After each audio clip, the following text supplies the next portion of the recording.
Hello everyone, Mireya here from Pink Pewter, and welcome to my Biz Talk. You guys, I have someone really amazing today. I met this person during the pandemic on social media, and we were all going through a tough time, and I found someone that made me laugh, that cheered me up, that inspired me. And I have Anastasia Washington on here, and she's a comedian. She is a filmmaker, she is an actress, and she's a writer, guys. And I want her to come on here. And Anastasia, can you come on here and tell me a little bit about yourself, because the world needs to know who you are. Oh, thank you. Well, I am a all-around performer. I've been performing since the age of 3 years old. So a long time, because I'm a certain age. I like to get my voice out there comedically mainly, but I can do drama, but comedically to especially express the point of view of a biracial female woman, and also like a Los Angeles native. That is a whole nother bag. Yeah, that's kind of what I do. I'm a comedian and a stand-up. I produce films and podcasts and all kinds of stuff. I keep busy. Well, I enjoy watching you all the time, and I want my people that are watching to know who you are also, because you're an inspiration. I mean, it's hard for me to start laughing at things. I really do. And when I watch you, you're like, you make me giggle. And when I'm like getting up in the morning and I watch you and I'm like, oh my God, she's hilarious. So I want people to know who you are, because you make people happy. And that is what people want right now and for the future and on every day. Life is too short, and you're amazing. Now, I want to ask you a question. How is it being a comedian and being a woman? What is it like? It's a different, like a lot of people complain about it and about being a woman in comedy. And there are some pretty negative things, like the fact that it's harder for us to usually get up stage time, stuff like that. But I have found that through communicating with other female stand-ups, that we really have each other's back. It's really nice that I found a community that we support each other, we comedy buddy each other, we try material on each other, we go to each other's shows, we produce shows together. It's really nice. So while it is a difficult struggle, because there's this stigma, or there's this statement like women are funny ? I think because of that, so much of the community has banded together to really build each other up, which is kind of turning a negative thing into a positive. So there's definitely some moments where you're in these late clubs, and late at night, and people think they can say whatever or do whatever, and you just get it back with a comedy snark. You're like, no. Okay, bye. Yeah, you perform late nights, right? And normal comedian shows are from 7 o'clock to 12 o'clock at night. So I get it. But I love that you have all this support by other women in comedians too. So when did you find out you were funny? Like, when did you say, oh my God, I have a gift and I need to share it with the world? And when did you find out? It's interesting, because I've always been a performer, and I started out as a singer, but but my family is a very, we've been through a lot, and we laugh a lot, and we have higher like energy, like it's either happy, low. And I found out quite young that by making jokes when things were low, that it made them happy, and it soothed things a little. So I think that's kind of where I knew that my comedy comedy was a thing for me. I didn't really embrace stand-up until about 5 or 6 years ago. I was doing improv, I was doing all kinds of other things, and then it was kind of scary, and then once I was up there, I felt like this this was actually not scary. This was actually where it's supposed to be. And I think people have to find their own mode of comedy that speaks to them, you know? Awesome. So how can I explain to my audience what is your act about? I mean, I know what your act is about, but I want them to know, what is it? What is your act about? You know, if I could sum up my act, I would say it's about an awkward girl that doesn't know how to date, that loves true crime, that has a very interesting upbringing being biracial and having a very unique mother. I feel like that is what we would sum it up to be. I do talk a lot about being light-skinned and being biracial. I do talk a lot about my obsession with all things macabre and how bad I am at dating. I do talk about that a lot because you guys, it's true. It's what it is. Wow, I really like that. I mean, when I started watching you, I think you're hilarious. I think you're interesting. I think people need to watch you. I wish I was in California so I could come and watch you one day, which I will. I know I will because I go to California quite a bit. Well, I'll travel. You know, you should come. Is there a Zanies in California? I don't know. Like, no, I don't think so. There's a whole bunch of them here in Chicago where people come and do comedian shows, and they're actually super popular. I'm like, you should come. You should come. I love Chicago. That's where my dad was from, so I need to go out there. So, how did you know, if somebody wants to be a comedian, like I don't know how to even start, like where to go, like what kind of tips and tricks do you have, or is there a college that you go to get certified? Do you need a certification to become a comedian, or is it just something natural and you don't need a license? What is it? Well, you know, there's different ways to do it. Some people just go to open mics and try out stuff and just throw stuff against the wall. I wasn't that kind of person. I am very type A, where I was like, well, I want to master things and I want to see, you know, the proper way to do it. And also as a woman, I was nervous. I am not going to lie. I was nervous to go to all these open mics by myself and not have a community, because I didn't have a community at that point when I started out. So I went to a place called Pretty Funny Women, which is an all-female stand-up school.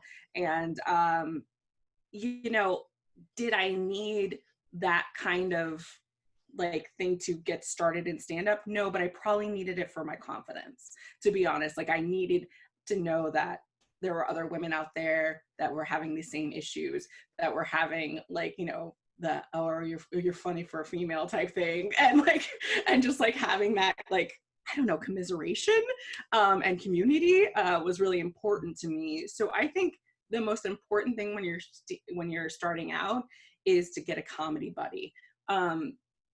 It doesn't have to be a community, but I think somebody that you can meet up with and talk about your stuff, like your jokes, your set, whatever it is, and like bounce it off each other, and then go hit the mics, you know, with each other. So you have somebody in the audience that's supporting you, because it's like really, it's a really nerve-wracking thing the first time you get up. I'm not gonna lie, like it's scary. And to have somebody in the audience that you know is amazing. Also, I would tape every single time you perform, because a lot of times you think you've bombed, then you listen back to the tape and you actually hear laughs. So it's great. It's great. Tape everything. I do a lot of public speaking, and I'm not going to lie to you. At first, I was very nervous going on stage. I'm one of those people that read their eyes. You know, if I see, you know, them interested, you could tell in the first row, you could tell if they're happy with what you're doing, they're interested, or you're like, come on. And it's nerve-wracking. You could feel your hands shaking, you could feel your heart pumping. You know, it's just the first 3-4 minutes, you know, of being on stage. And I asked this question especially because you're on stage all the time. Did you ever bomb on stage? Like, did you ever like get stuck? Or never? You know, it's funny because I always think I bomb.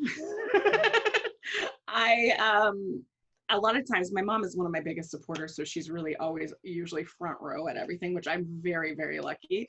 And I also do the tape thing for my sanity, because I usually think nobody laughed, and then I listen to it in the car and I hear the laughs, and I get it's like a self-critical thing. So like I often think that I have bombed when I haven't. And there's definitely been times when I had something emotional happen. I remember like there's been very few times where I did not want to go get on stage, right? Like I always want to perform like I am, but there was one time that like emotionally I was just a mess and I had to perform. And of course that time I think in my head I hear crickets. I hear, you know, boos, I hear this, and then I play back the tape and it wasn't that way at all.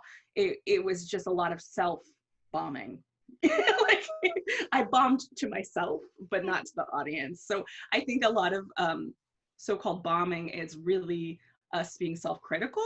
Well, things won't land. That's not a bomb. That's just okay. That joke doesn't work for this crowd. I got to learn that when I see a crowd kind of like this, that I probably don't use that joke or whatever. It's adapting, and that's always becoming a better comedian, always becoming a better performer, is reading the room and knowing how to roll with stuff that doesn't work in a room and then go on to something else.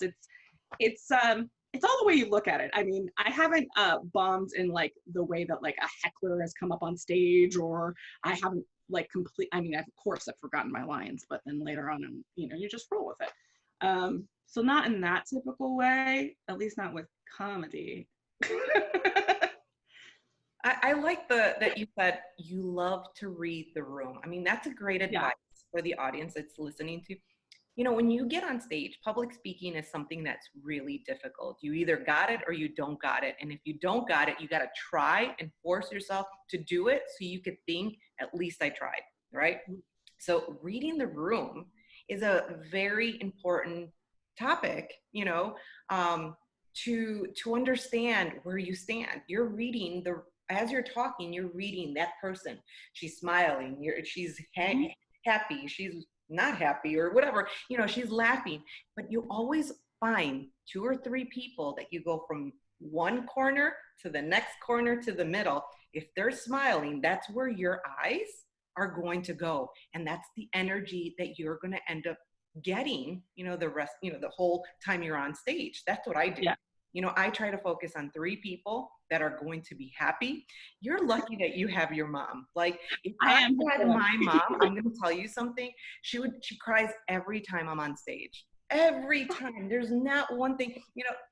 I did an event, and we had a lot of people in there, and she was like 3rd row, and I look at her and she's tearing. I'm like, oh my God, Mom, stop. Like, you know, I'm like, why is she crying? But she's proud, right?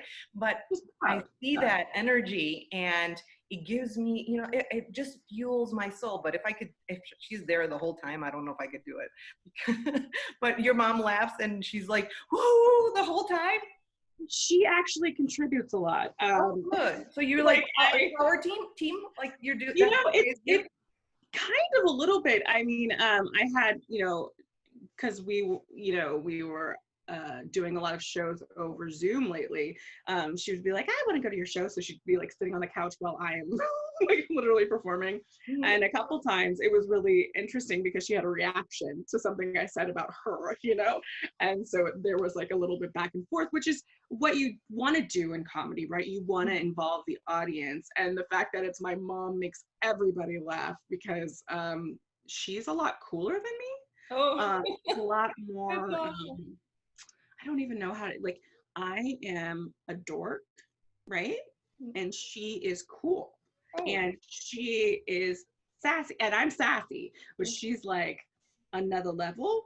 And so it's funny because like the things I'll be upset about, like, you know, the time that she didn't take Buffy for me and that destroys me, and she'll be like, whatever, you know, like it's just it's an interesting dynamic to be a nerd to a nerd daughter to a really cool mom. You know, when she tells stories, it's like, oh yeah, the time I did drugs with the monkeys, and I'm like, okay, what? well, with the monkeys? Comic-Con.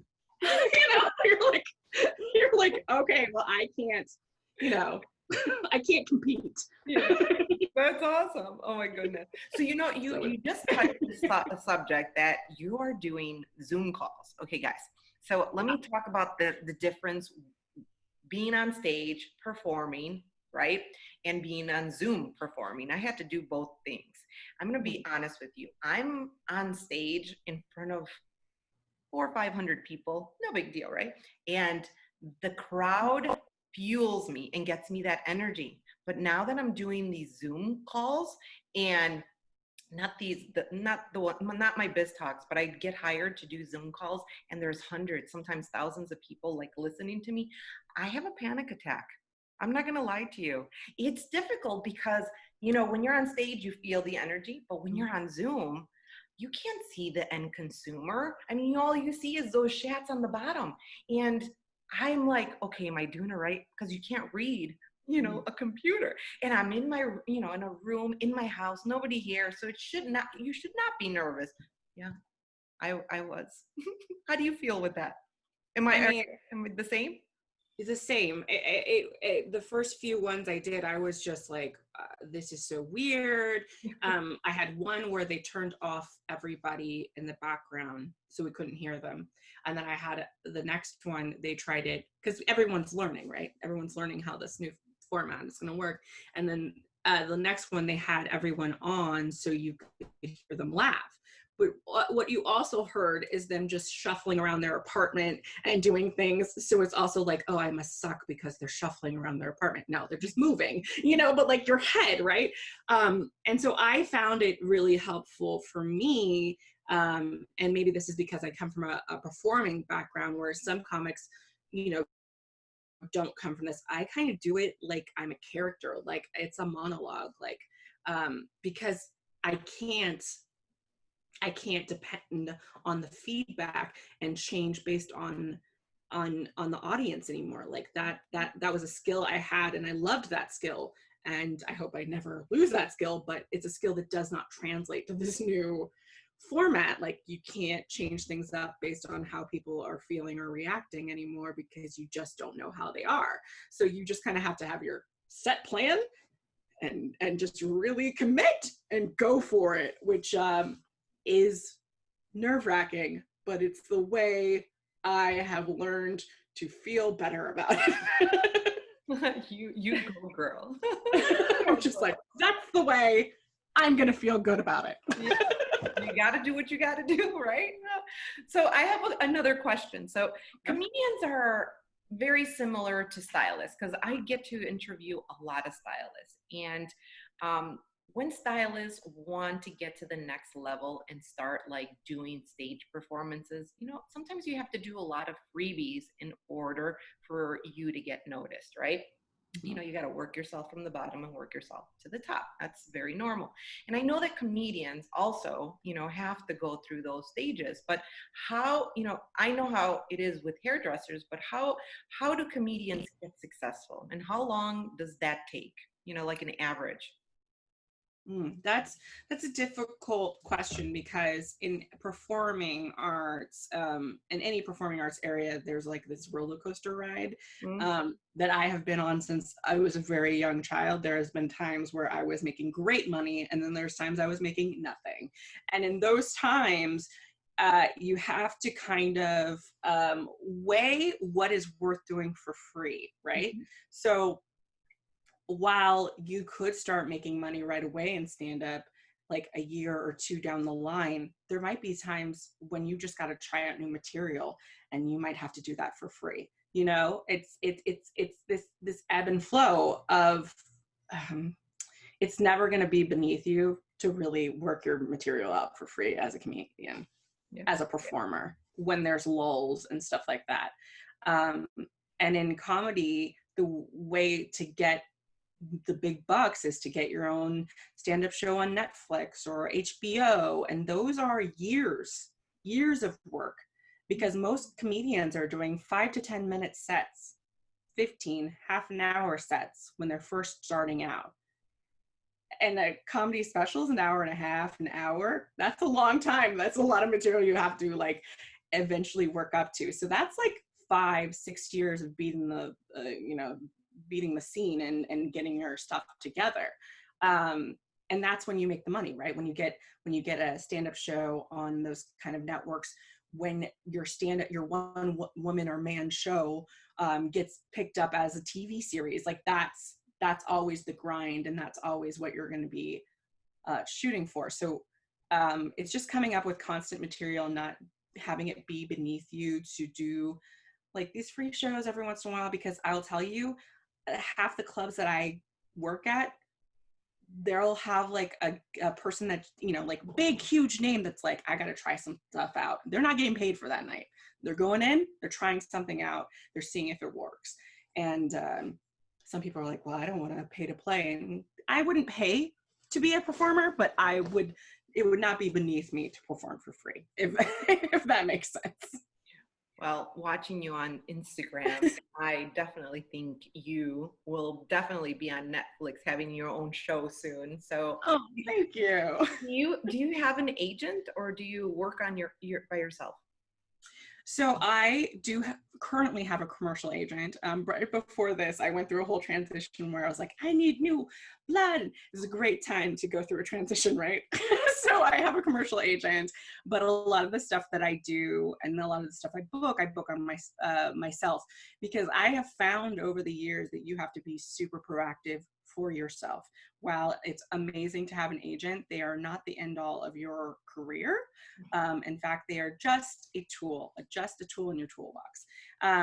And another thing is, just don't be afraid to ask, because half the time, people that are looking to book these comedy clubs and all kinds of stuff, if you just reach out and ask and give them a tape, they'll find a spot for you. So just ask. It's the same way I got into like Comic-Con and all that stuff. I just said, hey, I wonder if I just submitted, what would they say? The worst they can say is no, and the best they can say is yes. And then the medium is that you're on their radar for future. Like, so yeah, that's how I get a lot of my work. I just create my own work a lot. Do you hear that, guys?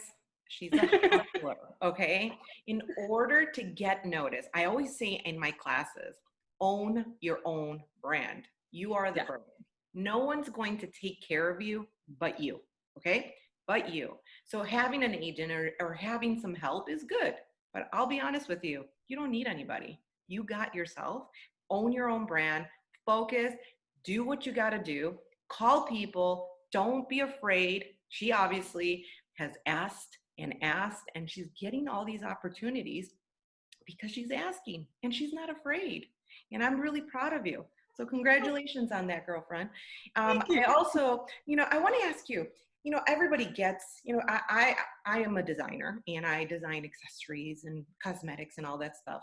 Where do you get inspired to do your routines? Like, does somebody inspire you, or you just dream about this? Tell me, I want to know. You're, as a comedian, you're getting constantly your material all day, every day. Like, you're just walking around and you're noticing when people laugh, right? So like, I started noticing when I started telling certain stories that people were just like laughing hysterically. And I was like, okay, so now how do I translate that into something on stage, right? Because you can't tell the whole story sometimes on stage. You have to figure out what the funny is. But I think I'm always pulling from my family. I'm always pulling from my life experiences. I'm just walking around all day going, oh, that was horrible. But you know what? It was really funny. It was horrible that happened to me, but that is hilarious. So I write it down. And I think that's the best way to pull it, because it's so genuine, just from your actual life experiences, from your day to day, because that's what people want to see. They want to see the authentic you on they don't want to hear about airplane food. Nobody cares anymore. They care about you. You're on stage. So what is it about you? What's happening with you?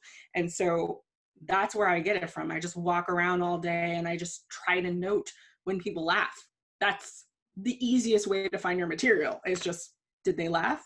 Cool. I don't know why that was funny, but I'll write it down. I love that. I love that. I'm going to be honest with you. Not too long ago, I started a TikTok account.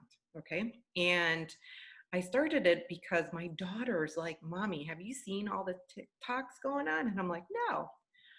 I started watching TikTok and I started laughing like there's no I was so intrigued just going up and then it's like 3 seconds, right?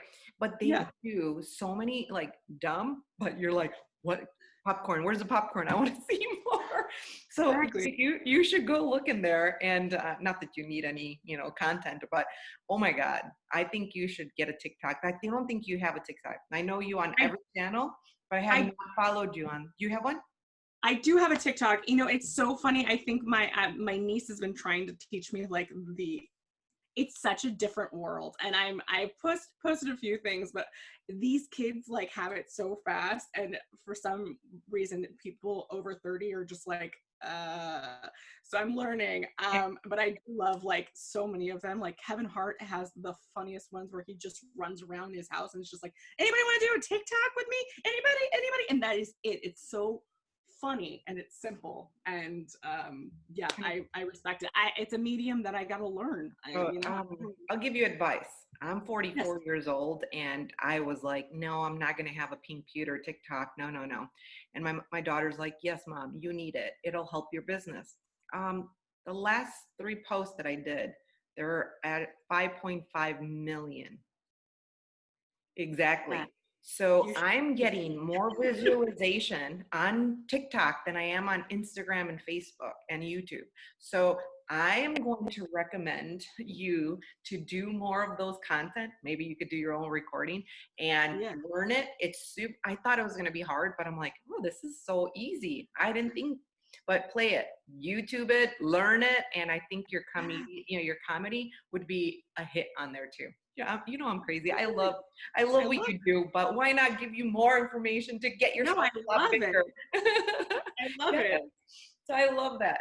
So you said who did you just say that you followed on there? Is he a comedian, the person on Uh, TikTok? oh, Kevin Hart. Yeah, he's Kevin Hart. he's a Got it. stand-up comedian. And he's I guess he might be my age. No, maybe he's a little bit older than me. But so he's walking around with his kids, and his kids don't care. And then he's just like, "Can you do a TikTok with me?" And they're like, It's just hilarious. You got your nieces. Tell them to help you. So I know. so is he one of your favorite comedians that you're like, oh my God, I look up to him, or do you have one that's your favorite that I definitely look up to Kevin Hart. There's been some controversy about some of the stuff he said. So I will say that I respect that he has learned from those mistakes. But I like him a lot. I love W. Kamau Bell, who is a political comedian and so relevant right now. And I'm learning so much from him because I'm writing my own one-woman show, and I've been watching a lot of his stuff just to get like inspired. So he is amazing, especially since my one-woman show is about being biracial. So it's just really great to hear like voices like that. But I mean, there's so many great ones out there. Like, I feel like every week I have a new one where I'm like, I'm listening to nothing but Yvonne Orji right now. And then I go to Tiffany Haddish. Like, I'm just all over the place because I just consume comedy so much because it's a love and passion. And I grew up listening to comedy albums as a kid and watching comedy specials and SNL and all that. So it's in my blood. I love it. oh, that's so awesome. Yeah. Okay, so I'm gonna ask you something that you're gonna be like, maybe no, maybe yes, and we could edit Okay. it if you don't like to answer this question. But what happens when you're on stage and people don't laugh at your jokes? Yeah, it happens. I think the best thing to do is like acknowledge it and go, okay, that didn't work. Let's try something else and just like move on to the next subject, because it's not personal always, right? We're all coming from different backgrounds. We're all finding like different things funny, right? Because I've gone into rooms where it was all elderly white people. They're not going to get my app joke. So if I make that dating app joke and they're silent, it kind of makes sense, right? So I wouldn't take it super personally, but it's definitely happened. And I usually make a joke out of it, and then move on to another subject that I think will land. And sometimes you're just kind of feeling it out and feeling out what might work in this crowd because you don't know the tone. And there's like a tone check joke kind of. And you're like, all right, that is the tone, and we're moving on. you know, just roll with it. Well, I had to ask that question because I know Of a lot of course. people have asked, when I'm on stage and I can't read the audience and I'm like, oh my God, they're not happy with the content that I'm giving.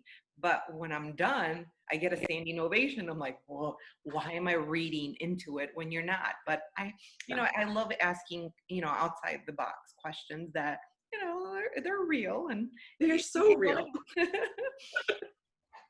All right, Anastasia, you know me. I always like to ask things that are a little bit outside the box, but I know you could do it. Can you say something funny for my fans? Well, I'm going to tell you a little bit about an experience that I had. Recently, I had a Zoom intervention from a family member. She was like, you should really get into the dating world. Nobody has anything to do right now, so just go on dating apps. Have you heard of dating apps? And I looked at my 10-year-old niece and I was like, wow, you're so wise.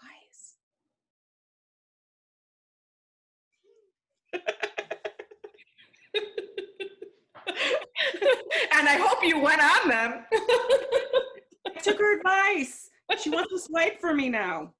I love it. I love it. You see, guys, I want to bring cheer and happiness to this world. And Anastasia is a proven fact of, someone that you need to follow, get inspired, laugh a little bit. Anastasia, I want to say thank you for being on here.